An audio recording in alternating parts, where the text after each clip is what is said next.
All right. So good afternoon, everybody. Thank you for joining us for our 2025 Emancipation Day lecture on the legacy of the Freedmen's Bureau, the Freedmen's Bank. I apologize. The legacy of the Freedmen's Bank. My name is Dr. Lopez Matthews Jr., and I am the State Archivist and Public Records Administrator for Washington, D.C. And I just want to thank you all for joining us this evening for this great lecture with Mr. Rodney Brooks. And without further ado, I would like to bring to the screen Mr. Bill Branch, our DC archivist. Well, good evening, ladies and gentlemen, history buffs, and all those seeking to learn about the history of the District of Columbia.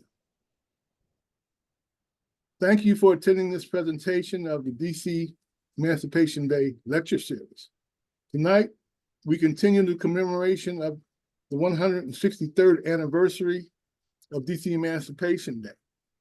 For those just hearing about this historic moment in US and district history, on April 16, 1862, President Lincoln signed into law the Compensated Emancipation Act, presented to him by Congress, which freed more than 3,100 enslaved persons in the district and ended the practice of slavery, making it completely illegal.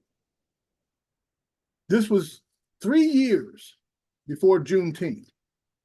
This act led to the enlistment of Africans in America in the US military and enabled the North to win the war. This act made the enslaved persons of the district, in the words of noted and distinguished Howard University professor and historian Elizabeth Clark Lewis, the first freed. This act and their freedom opened the door to the eventual freedom of all African Americans. Tonight we have a real treat. With us we have Rodney A. Brooks. Rodney A. Brooks writes on retirement and wealth and health inequities. His retirement columns appear in US News and World Report and AARP's Senior Planet. He has also written retirement columns for the Washington Post and USA Today, and is a contributor to National Geographic, Next Avenue, Forbes, and the Washington Post. He is the author of a new book, The Rise and Fall of the Freedmen's Bank, and its lasting socioeconomic impact on Black America. He also authored Fixing the Racial Wealth Gap, Racism and Discrimination Put Us Here. But it is how can we save? But this is how we can save future generations. The book was a winner of the National Association of Black Journalists Outstanding Book Award in 2022, and also made the short list for the Society of Advancing Business Editing and Writing, 3rd Annual Best in Business Book Awards. He is a winner of the SABEW Best in Business Award for his story in Capital and Maine on the widening racial wealth. He also was a finalist in the 2021 Dateline Awards competition by Washington, D.C. chapter of the Society of Professional Journalists, and the finalist for National Association of Black Journalists Salute to Excellence Awards in 2018. A recipient of the President's Award from the National Association of Black Journalists, he was elected to the NABJ Hall of Fame in 2021. He was named Senior Fellow at Prosperity Now in 2022. He is co-author of Retirement Planning Essentials, a guide to living well without running out of money, published in 2018. I think I'd buy that book. He is also editor of the ebook, Is $1 Million Enough? a guide to planning for a living through a successful retirement. He has testified before the U.S. Senate Special Committee on Aging on challenges facing Black Americans, particularly women in retirement. To be honest with you, I can go on and on and on, but Rodney is an amazing man, and his contributions to the struggle for justice, freedom, and equality are well known. We want to spend this time right now listening to what he has to say and find out what we can learn about this important event in the history of this country and in Black America. Thank you. Without further ado, I'd like to present Rodney A. Brooks.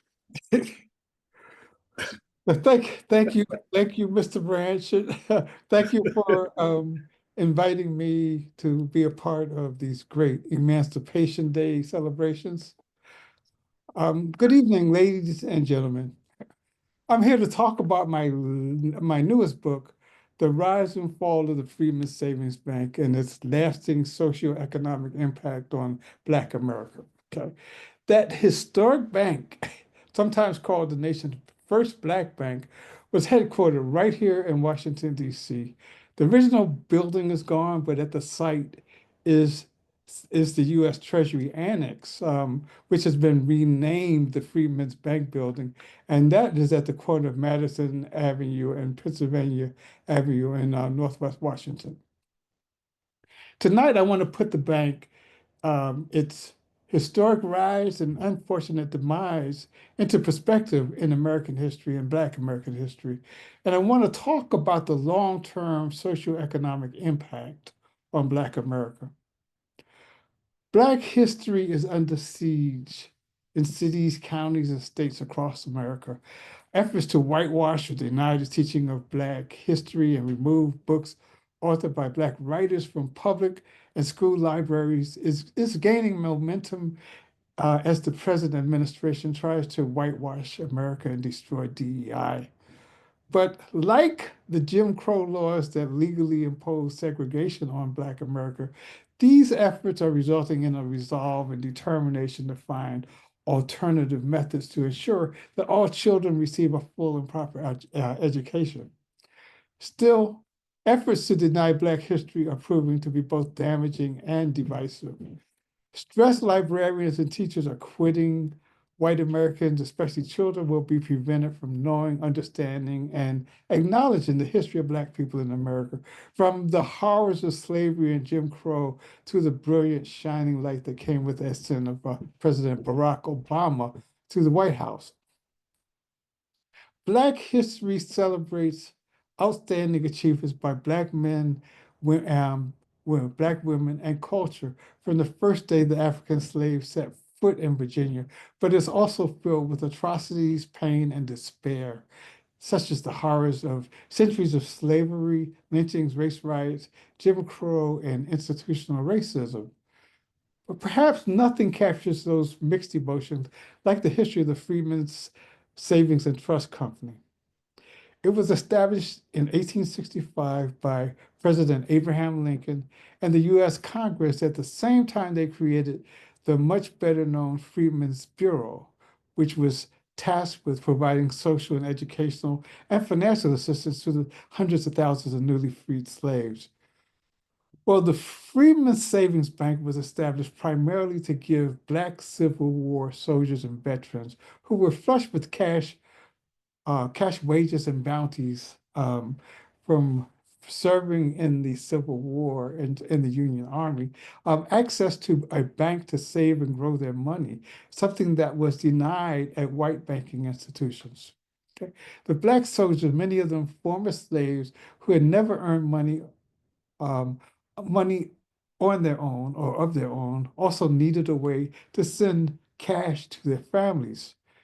Now, the bank was also created to offer Blacks, both the former slaves and the freedmen, the opportunity to learn the lessons of finances and money, and training and banking jobs, none of which was available at white banking institutions. one appeal of the bank, the Freedman Savings Bank, was that Blacks believed that it was backed by the US government because of misleading and false advertising. In fact, it was not backed by the government. And as they learned later, it was in fact a private institution that was created by Congress with very little oversight. The bank had some prominent promoters, leaders like Frederick Douglass, Civil War generals, um, and Northern white abolitionists. So there was a initial success. There was a lot of success initially. The bank grew quickly to 37 branches in 17 states, mostly in the South and Southwest, but also in major cities in the Northeast like New York, Washington, D.C., and Philadelphia. That expansive branch system was unprecedented at the time, even for large white banking institutions, but it also led to many of the bank's problems. The bank was trying to locate branches where there were Black soldiers and where there were populations of, uh, of former slaves and freedmen. But the bank grew much too fast, and eventually that success was overtaken by incompetence, a world economic downturn, and rampant corruption by the all-white, all-male leaders of the institution. Frederick Douglass was brought in as president of the bank to help revive it. He invested $10,000 of his own money to help restore confidence, but by then it was way too late. Once Frederick Douglass got a look at the bank's books, he realized that it was hopeless. The bank foundered and it collapsed, and in 1874, Congress moved to shut it down. And with it went the hopes, dreams, and savings of thousands of Black Americans.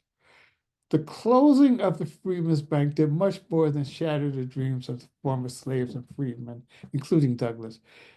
It left 61,144 depositors with losses of nearly 3 million. That would be more, that would be about 80 million in today's dollars. After years of waiting, some depositors recouped a portion, but most of the poorest received nothing. Um, and I talked to Joe Haskins, the former CEO of Harbor Bank, a Black-owned commercial bank in Baltimore, and he said, and I quote him, "The Freedmen's Bank for me has both positive and negative reactions. It is positive in the sense of providing an avenue that didn't exist previously for African Americans to be able to deposit and create savings, and the negative is that it was put into a perilous posture by opportunistic whites who used those dollars inappropriately, leaving the bank in a precarious situation." It was a sad and devastating end to something that started out with so much hope and promise. Today, economists and historians point to the failure of the bank as a contributor to the nation's racial wealth gap, and that gap remains significant and continues to grow. The median wealth of white families is nearly 7 times that of Black families, and it's still growing, as I just said. So we're just left to imagine the possibilities. If those millions of dollars that were lost by the Black depositors when the Freedmen's Bank shut down 150 years ago, had that money been used to buy farms, homes, property, and educate their children and their grandchildren, and what would those resources have meant for Black generational wealth? So that's not to say that there would not be a racial wealth gap in the United States had the Freedmen's Bank survived. But most of us agree that the impact on Black Americans at that time was both devastating and long-lasting. A professor of finance at the University of Chicago School of Business, quote, is Constance Yanellis. He said, I think a lot of the disparities we see today have their roots in that period, in the aftermath of the Civil War, Reconstruction, and the period before. So these economic disparities are rooted in American history, and no discussion of the racial wealth gap would be complete unless we have a thorough look back at the history of the sometimes violent racism and discrimination that Blacks have endured in America, going back to even before the birth of the United States.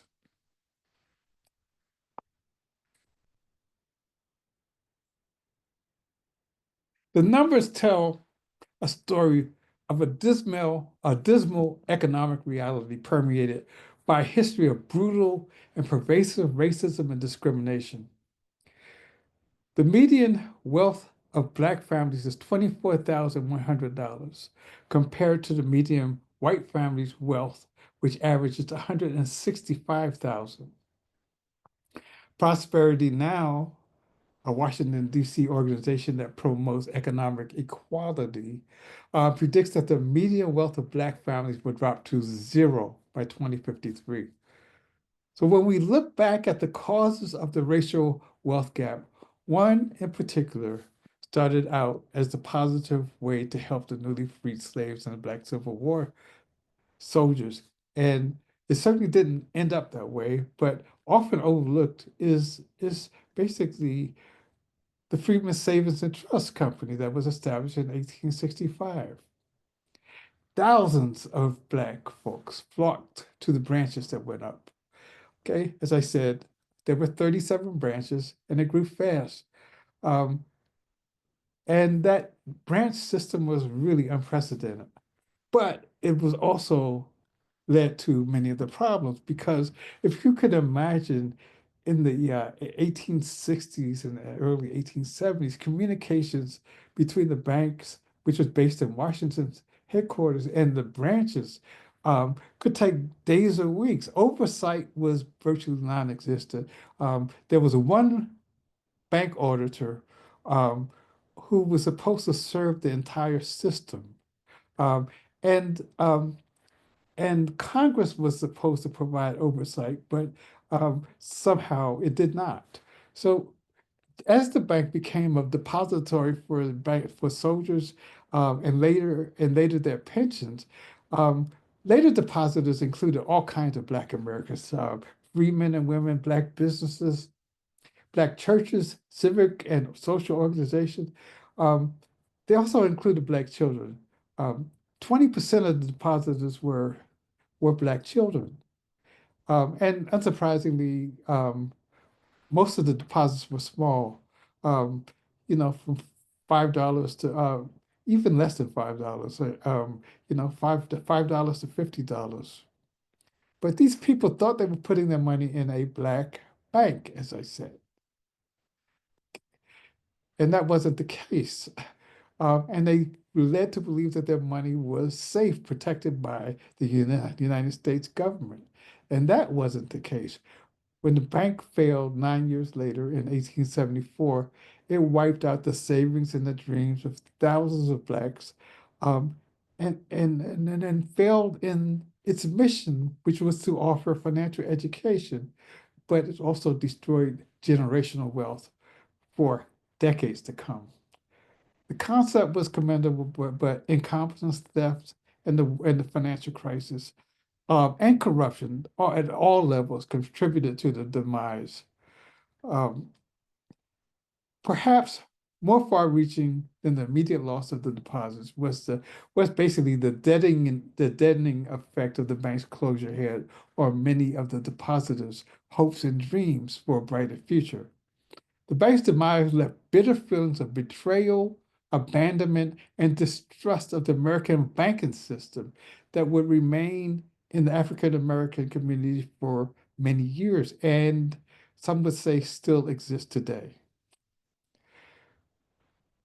Many historians and economists say that the failure of the bank had long-term implications for Black Americans. The late journalist and former senior editor at Ebony magazine, LeBron Bennett Jr., said, basically, the failure in his book, The Shaping of Black America, he wrote, the failure of the Freedmen's Bank had repercussions of the gravest sort in the Black community. The newly freed Blacks lost more than 1 million of their hard-fought dollars, and the government made no effort to reimburse them. The loss in this realm of the spirit was equally great. But just as damaging was the resulting distrust of banks and financial institutions among Black Americans that would last for years. Congressman Kwesi Mfume of Maryland told me that even though there was not a great deal of news reporting at that time, news traveled through the Black community through word of mouth. And that resulted in a distrust of banks, and we're still feeling that today. Booker T. Washington, founder of Tuskegee, who was born into slavery, wrote, when, quote, when they found out they had lost or been swindled out of their savings, they lost faith in savings banks. And it was a long time after this before it was possible to mention a savings bank for Negroes without some reference being made to the disaster of the Freedmen's Bank. So it's difficult to discuss the bank and its ultimate collapse without discussing what could have been and what the impact could have been for Black America. It might be a stretch to say that the closing of the Freedmen's Bank has resulted in a health crisis in Black America. But it's not a stretch to say that the resulting debt crisis in Black America, the housing crisis, the history of discrimination by white banks have all affected the physical and mental health of Black Americans. So, according to the Centers for Disease Control and Prevention, a growing body of research shows that centuries of racism in the US has a profound and negative impact on communities of color. And I'm quoting, the impact of pervasive and deeply embedded in our society, affecting where one lives. The impact is pervasive and deeply embedded in our society, affecting where one lives, learns, works, worships, and plays, and creating inequities in access to a range of social and economic benefits, such as housing, education, wealth, and employment. The report says these conditions are key drivers of health inequities in the communities of color, putting these residents at a greater risk of poor health outcomes. Data shows that racial and ethnic minorities in the US have higher rates of health issues across a range of conditions, including diabetes, hypertension, obesity, asthma, and heart disease when compared to their white counterparts. Many people don't realize that um, that Black Americans have a 2 to 3 times better chance of Alzheimer's than white Americans. The CDC says, as a result of life expectancy of non-Hispanic Black, um, the COVID pandemic, and its disproportionate impact among racial and ethnic minorities is another example of the enduring health disparities. So let's talk about poverty for a minute. Blacks make up 13.5% of the US population, yet they account for 20% of the nation's population living in poverty. And the number is worse in major cities. For example, in Washington, D.C., Black residents are 5 times more likely to live in poverty and have 1/3 the income of white residents. Um, those numbers were also impacted by COVID. In Chicago, the majority of Black South Side and West Side had the highest concentrations of poverty. Um, Black Chicagoans face poverty at a rate of nearly 29%, nearly triple that of white Chicago residents. Poverty rates for Black families are based on family type. So 19% of Black families live below the poverty level, only 7% of Black married couples. Families led by Black married couples live in poverty.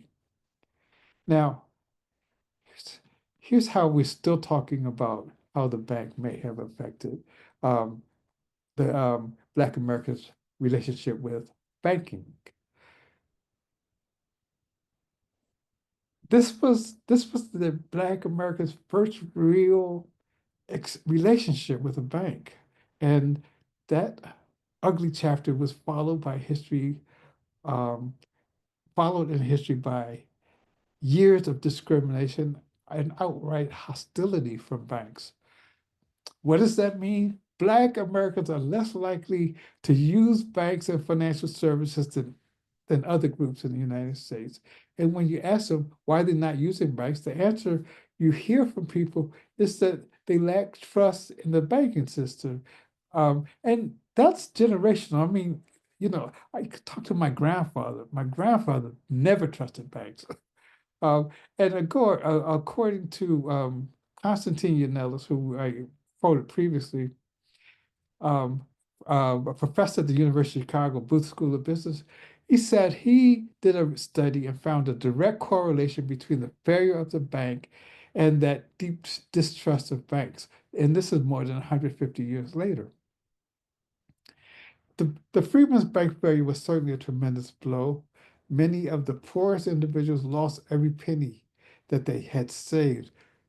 Okay, Black Americans had taken pride in the bank at a time when one saying ex-slaves should not even should not even be out or work on their own.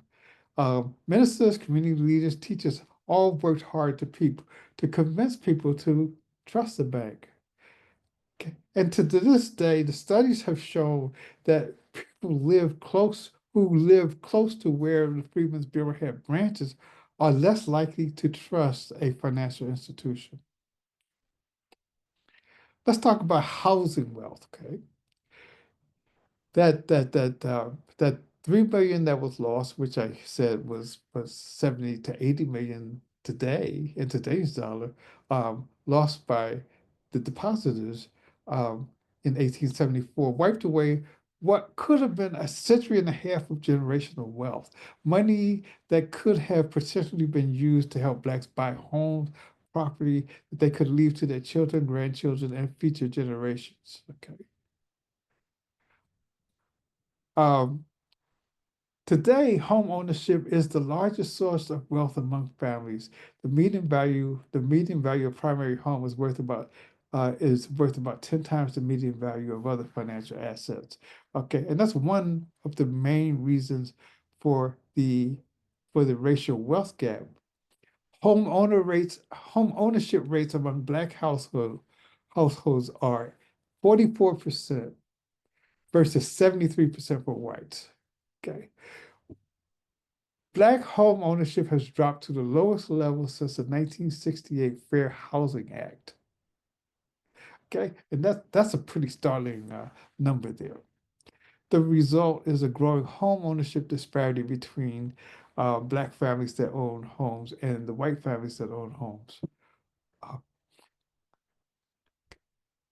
one of the other promises by the founders of the Freedman Savings Bank was financial literacy. Well,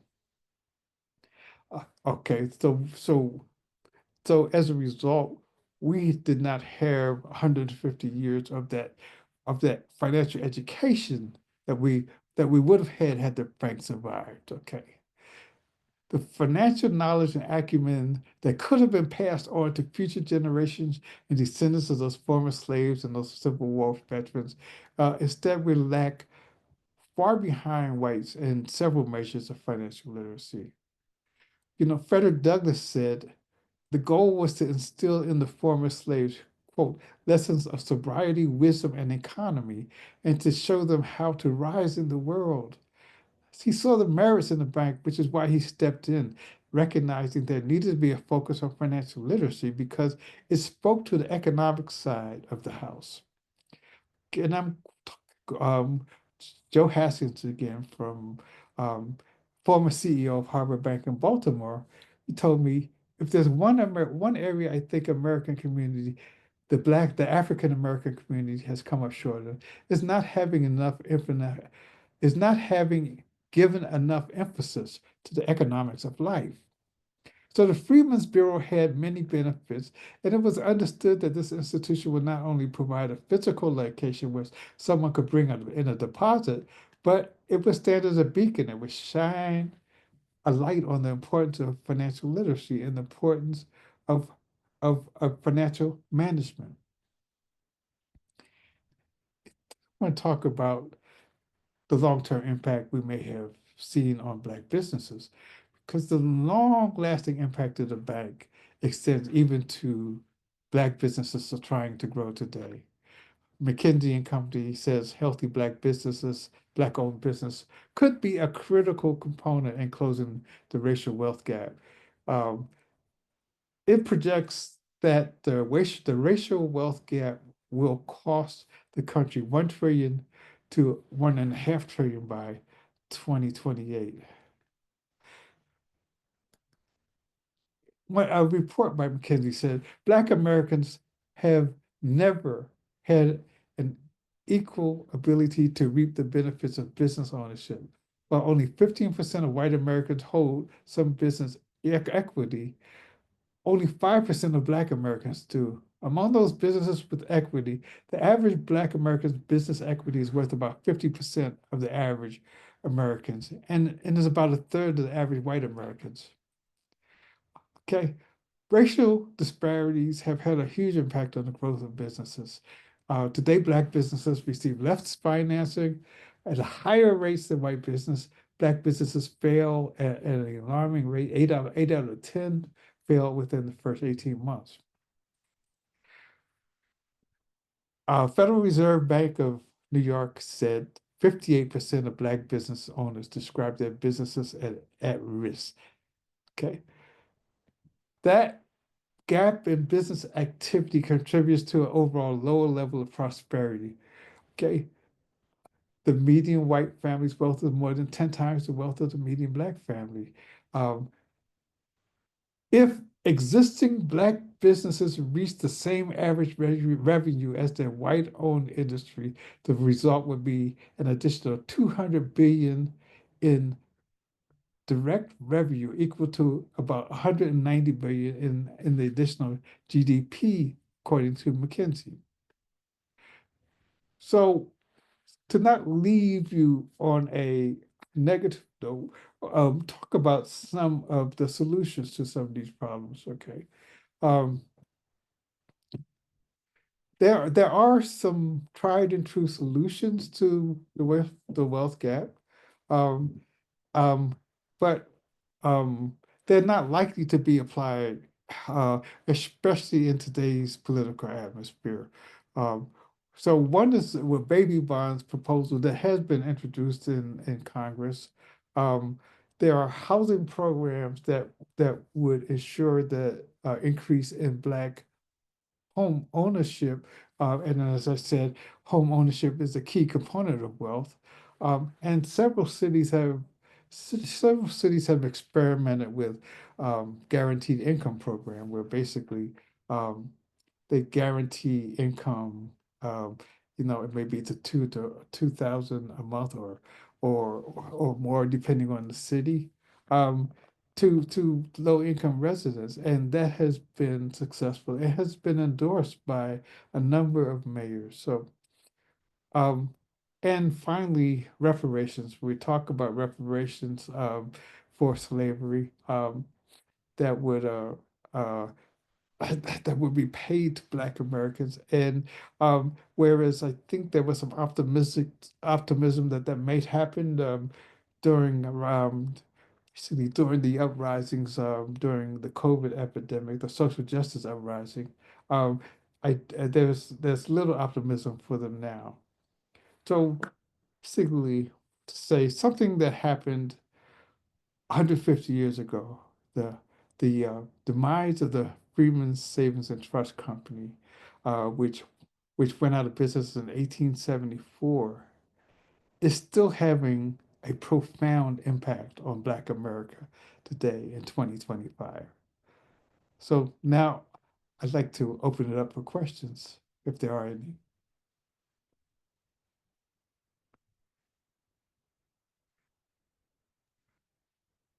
Bill, Ronnie, I'd like to start the questioning session with why did you write these books? What motivated you? How did you get involved in this?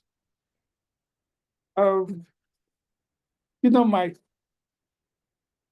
my last book was called Fixing the Racial Wealth Gap. And you know, I started out that by saying basically you can't really talk about the racial wealth gap without talking about what really caused it. And when you look at all of the things that we've been through, you know, starting with slavery and then Jim Crow, but then we talk about the violent riots that used white mobs took black property and killed black men and women.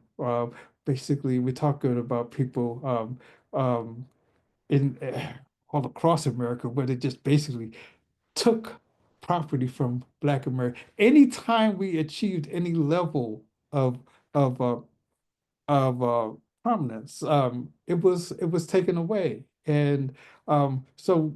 Actually looking at and I'm looking at as you're looking at what are some of these things that have caused these issues, um, and I thought the Freedman Savings Bank was one that got that it seemed that not many people were aware of. So I wanted to research it and basically bring that history to people who in many cases knew about the Freedmen's Bureau but never knew about the Freedmen's Bank.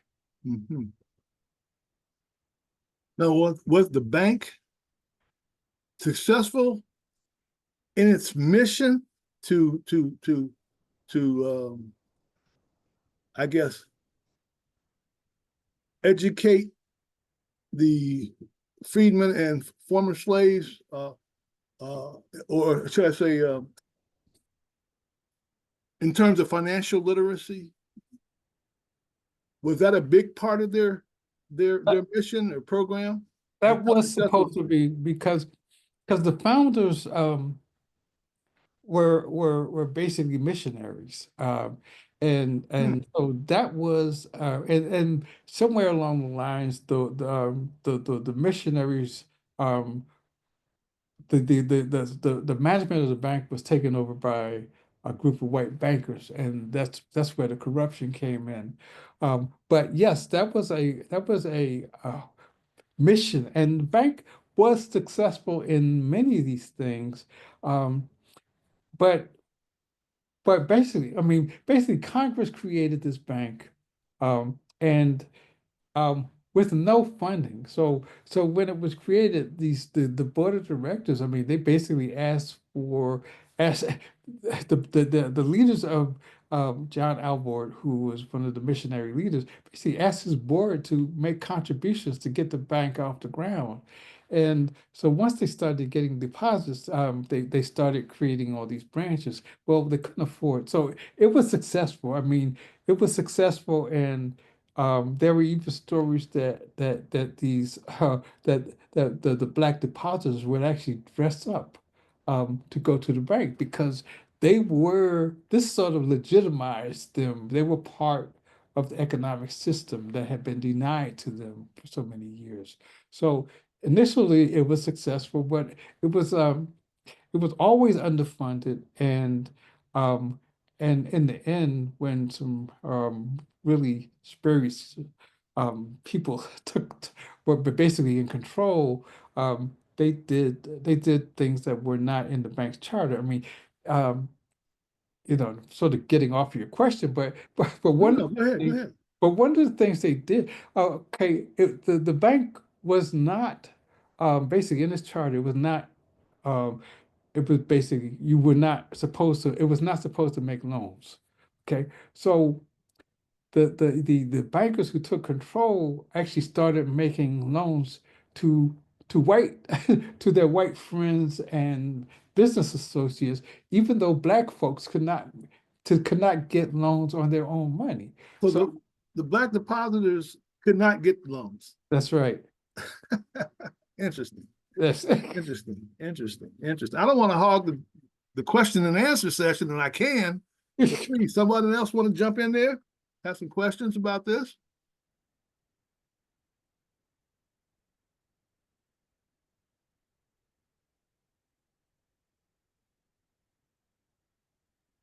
I'll jump in and ask a question. Um, Frederick Douglass was of course associated with the bank. And what was his reaction to all of this? How did he kind of react to what was happening? Well, he wasn't associated with the bank until the end. Um, when things look hopeless, they brought him in, um, particularly to bring some legitimacy to the bank as it was failing. And he lost money like everyone else because he added 10,000. He deposited $10,000 of his own money, and um, he he was,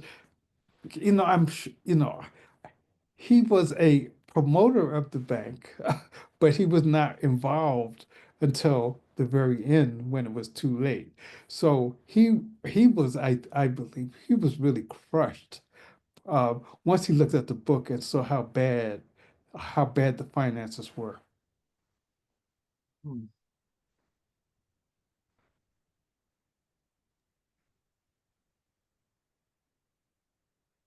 So were there any repercussions for this activity? Well, oh, actually a good question. Um, the Senate, actually, the U.S. Senate actually held hearings. And that committee said people should be arrested and indicted for for the fraud and corruption that led to the collapse of this bank. But sadly, nothing was ever done, and most of the depositors did not receive any kind of compensation.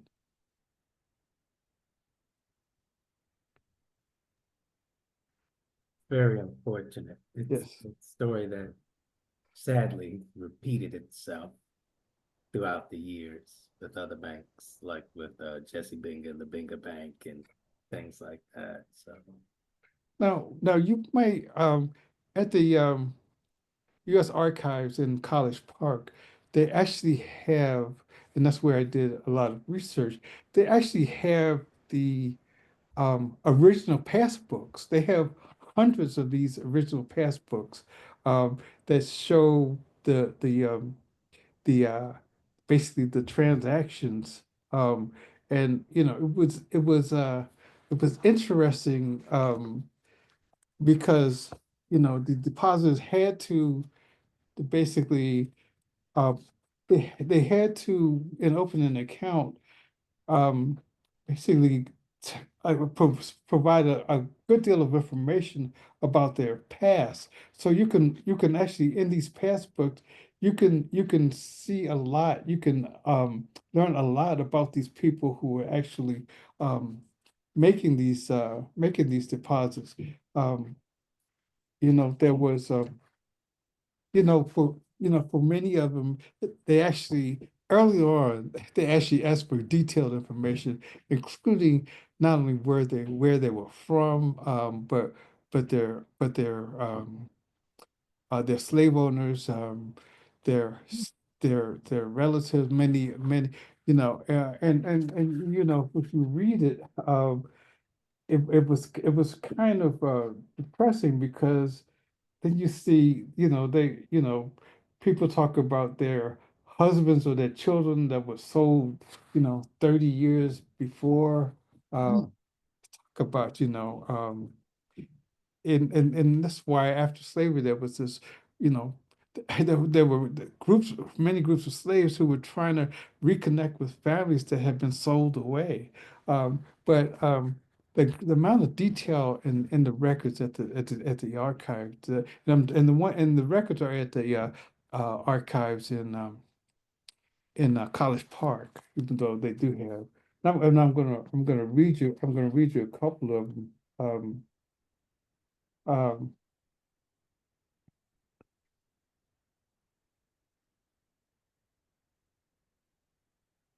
let's say, well, actually, this is one of the children in New York City, 7-year-old Samuel William Kemp. Um, And they have his street address, 87 Thompson Street. He opened an account on November 14th, 1870. A student at Spring Street School, he listed his father's name as William, his mother as Mrs. Cook. His real mother had died years before. He has two siblings, Henrietta Cook and Martha Cook. Um, and that's the kind of detail that you find on these past books. And they were all written in hand, of course, but it's just I was amazed that they had so many of the original past books and they are in excellent condition and there for you to see. Hmm, hmm. Awesome. I would have never thought to look at the Freedman's bank records to do some That's genealogy research. it's a great genealogical source. Oh, yes, yes, yes. Untapped. That's something that we probably need to look into a great deal more. Would you say that the bank's failure was systematic, that it was doomed to fail from the beginning because Congress did not fast, they created an institution and provided no funds to operate it or get it going? Um, that I think contributed, but more important, I think, was the lack of oversight. Okay, remember there was no FDIC. Okay, so basically, once these white bankers got in control of it, you see the and actually, there were because they offered interest. There were white depositors who somehow got their money out before the bank collapsed. And one of the reasons that probably was because they were in cities where they could see the news and knew that the bank was in trouble, where many of the blacks were in rural areas. But yes, I mean it might have survived despite that lack of funding, because they were actually, I mean, and that's one of the reasons they went after the soldiers, because the soldiers had pensions, soldiers had income, um, and they could offer, and they did offer a rate of return, but the lack of oversight, I think, was what really killed it in the end. And the rapid expansion, I mean, these banks, many of these branches were never likely to make money. But even, so they also had inexperienced people basically running these branches. Okay. Um, Hmm. some of these people were downright incompetent, trying to keep the books. And the bank exam and like I said, there was one bank examiner, and you had 37 branches. There was no way he could and there was no budget, so he couldn't even travel to the branches. So sort of a roundabout way to say, I think it was kind of predetermined, but the fact that it lasted for 9 years says a lot, that it was successful and it was embraced. Um, but what led finally to the demise was that lack of oversight. Hmm. Now I gather that this was the first opportunity any Black people, period, in the country had an opportunity to um, put their money in a bank, or to have access to banking services. Yes, yes, yes, and that's why it was such a big deal to them, and and it wasn't just the people who lost money. I mean, churches, churches use the banks. I mean, they when they were about to open a branch, they would go into the Black community, and they would hire someone to someone um basically to promote it, hire people from the Black community. Um, some of the some of the branch employees were Black and were learning, but um, many of them were not. Um, so, um, but it was successful to a point. I mean, it lasted for 9 years, and people did learn some habits. What was so disheartening was the fact that it went out the way it did. Um, and there was some compensation. Some people did get compensation, but the poorest people never really got around to it, never learned about it. Um, and the stories when they heard the bank had folded, they would show up at the branches. I mean, sort of, mind you, those pictures you see of the depression when the banks were closing, you could imagine these poor blacks and farmers showing up because this is the money that they needed to plant, to run farms, to buy seeds and to buy they depended on to make their crops, and it was gone. But what about there was a branch in Washington, right? In the district? That it was the headquarters was in Washington. Okay, so it was Frederick Douglass marveled at it. I mean, he basically wrote about how he looked through the windows and saw these black folks in suits and ties and walking around. And he was so impressed, and that was before he was brought in to try to save it. But yes, I'm not sure. I mean, they spent basically $250,000 to build this grand building. Um, um, and I said the building is no longer there, but the building that is there has been renamed the Freedman Savings Building. It's the U.S. Treasury Annex Building. But Hmm. but it was basically a monumental basically shining building that multiple stories that people were just proud to walk past and see the bustle of professional black folks working in that building.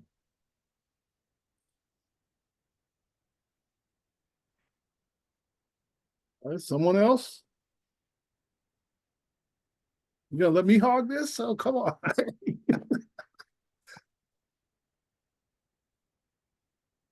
All right, we Somebody got a has their question. hand Joseph raised. Brown. Joseph, you should be able to unmute and ask your question. Well, this is more of a hypothetical, but do you think that in the future another Freeman's Bank could happen? I'm sorry, say that again. Uh, In the future that another Freeman's Bank could happen? Um, well, there were so um my short answer is no. Because because they do have, I mean, there are successful black banks, but there is no chain. There isn't, they are basically, they have success. I talked about the Harbor Bank in Baltimore. Yeah. Um, they have they have a couple in Washington, D.C. But and major cities, Chicago, and many cities in Atlanta, but they have not grown beyond one basically. They don't generally have branches. Okay, so what it would take is basically on a national scale, um, and it would need to be okay. Need to be like well funded, and really and embraced by Black Americans. And so I don't see that happening as much as it would be a great thing to watch. Um, it's just banking uh, is a tough business, and the black banks we see never seem to grow as large to basically have that kind of an impact. And you attribute that to what? Um, well, simply lack of financing, and okay, I want to get back to this distrust, but you know, the black banks were created out of necessity because we could not get services or even loans from white banks. But they operate on a smaller scale, so they can't pay as much in dividends or you know on your accounts. And um, so you know, so it's like compete, you know, some fall black bank competing with Wells Fargo. The only thing that that we would see is we see someone who with some vision, who basically can basically make a bank grow and start to have branch somebody with deep pockets that I'm talking about. So Gotcha. okay.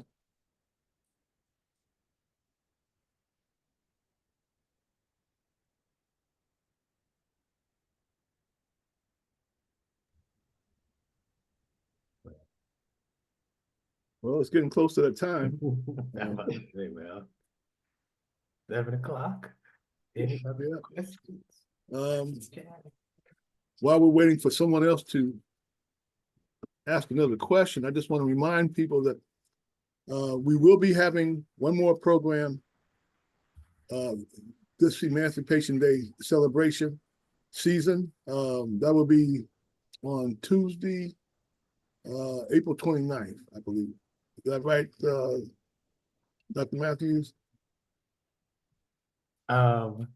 Tuesday, I'll have to 29th? double check that, but Tuesday, April 29th. Right. All right. And it will be Professor Herbert Smith, who's been on here the past couple of years talking about the struggle with freedom, justice, and equality, and the role of music and particularly jazz in that struggle. Same time, same station. So don't go anywhere. Stick and stay. Come back. And let me just sort of add that the Rise and Fall of the Freedman Savings Bank is available on Amazon. It's and Barnes and Noble. It's also available at my website, www.rodneyabrooks.com, and it is available at the DC Public Library. It is part of the permanent civil rights collection.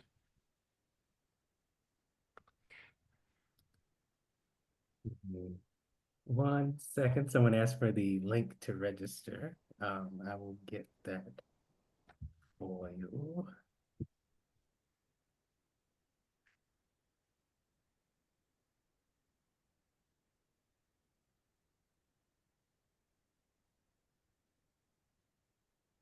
I guess that's about it. Rodney, I want to thank you for taking the time to share all this wonderful information to us. This was a part of history, be honest, I never knew much about it all. I was very fortunate to run into you last summer, I think by the grace of God. And something brought us, the spirit brought us together. Yes. And we started talking about history. And then you popped up with this. So I said, oh my God, this is unbelievable. How many other people out there would like to know more about this particular part of history, American history and Black history and DC history? So I'm so glad that you just accepted our invitation to come and participate and share. And of course, we'd like to have you back sometime in the future to talk more about this, and even particularly more about erasing the wealth gap, especially under this climate conditions. Well, thank you for inviting me. And I'd be happy to come back. So thank you again. Dr. Matthews? All right. Well, thank you all for coming to our second to last Emancipation Day program. I hope you enjoyed this conversation, and join us for other conversations. Several of you are my students from Bowie State, so I appreciate you for coming out. Thank you for coming. Get your extra credit. I've written you down. That's great. Thank you all. Extra credit. And please join us for other programs. We're on X at DC State Archives, and Instagram at DC State Archives. So, Oh, one more question yeah. for you, Dr. Matthews. Where can people see the recording? When will it be available in case somebody The didn't get a chance to recording. watch it tonight? The recording, which you cannot watch tonight because I won't upload it tonight, but the recording will be made available on our YouTube channel, which is also DC State Archive. And you can look at our past programs and keep up with what we have going on. We do post our programs on our YouTube channel, so be sure to check us out there. So thank you so much and have a great night, everybody. Thank you, everybody. Thank you again. Thank you so much, Mr. Brooks. Appreciate you.